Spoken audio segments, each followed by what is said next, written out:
Greg here, Gondel Outdoors. It is absolutely bitter ass cold outside. -3 so far, but I came down to the shop early. One, because I didn't want to start my truck 100 different times.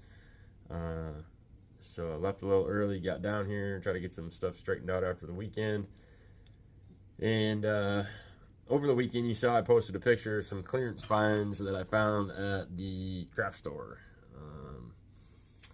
So the one is this pop stretch cord.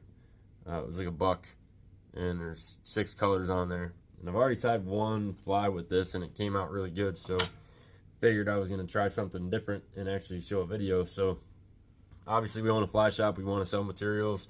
All the other fly shops want to sell materials, but sometimes, you can find weird stuff that you normally don't find. For instance, another video I'm going to do hopefully later on, I picked up these gigantic 2mm foam sheets.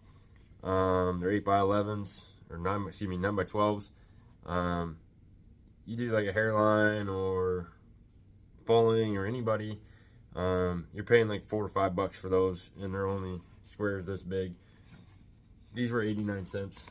So I picked up a black and a tan, and I'm going to do a tie with those later. Wanted those mainly for the show. But so I pulled off this rainbow colored stretch cord off that card. I did one in purple already. But what was cool as I was tying with this, number one, it's pretty light. Now I do have a tungsten head on there, but the material itself is very light. So if you run just a standard bead, I'm not saying it's gonna float, but it will definitely stay a little up in the water column. So this tie that I'm gonna do right now can basically be like an attractor slash midge pattern type deal. Obviously I'm using stuff that no one has ever used, or at least none of the main fly material companies makes, and so I highly doubt any of their signature tires are tying it. I'm just trying something different with different materials.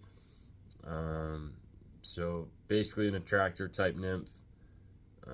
So I'm putting some red brassy wire on small, and that's just because this material, the stretch cord, is very easy to kind of pull apart. So if you end up having a couple bites on it, you will probably end up shredding